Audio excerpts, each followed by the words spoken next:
For those of you not familiar, here's a quick overview of Adobe Audition, very quick. First of all, I want to talk about this window here, this audio hardware window, because that's how you can control where you hear what you hear. You access that by going to Preferences, Audio Hardware, and you'll see a default input and output. So right now, the default input is my external microphone, which is the microphone on my earbuds, and the default output, same thing, is the external headphones, which are my earbuds. If I wanted to change that to my speakers, I would just go here. You could switch it to MacBook Pro speakers, and we'd have the speakers on my computer playing back the audio. Another very important thing to do is change what we're seeing here. Right now, we're looking at the default view, which maybe is good for some audio work, but it's not very good for audio with picture work. So to change that, we're going to go to Window, Workspace, Edit Audio to Video. And it just changes the configuration. It gives you a video window here. So when we load the video, here's where it will appear. And if you look down here, you have the media browser, but I generally keep it in the files view so I can see what files are currently loaded in the project. So I'm going to open up the project just so I can show you some other things. Okay, so we see down in the files window, you have all the files that we have loaded into this. And if we look up here, you'll see the editor, which is your normal timeline. And then you can click here, the mixer. It's set kind of like Pro Tools, switch back and forth between the two. One thing that could be tricky about Audition is right here, you'll see there's multitrack and there's waveform. Right now we're in a multitrack project. If I click on waveform, it brings up just an individual sound.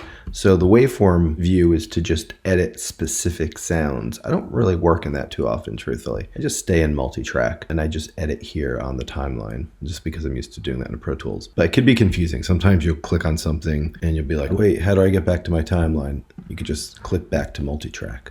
If you're creating a new project, what you want to make sure to do is go to File, New, Multi-track session. That's if you're creating a new session. I already have one created here. A lot of this you can probably figure out just intuitive, volume, panning, mute, solo. If you want to change your timeline, you can control click up here and you could change the timeline display to something else. Adding effects, you have two ways to add effects. The way we can do that, we go to Effects Rack. And just like with Pro Tools, you can add clip effects. So if I select a clip and I add an effect by clicking on this little arrow,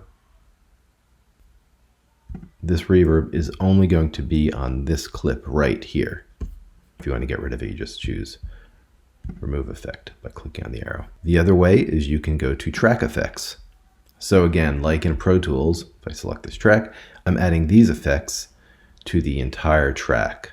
So every sound that would happen to be on this track is going to be affected with it. This is how you import. You export by choosing Export, Multi-track Mixdown, Entire Session. You can choose the type of file and export it.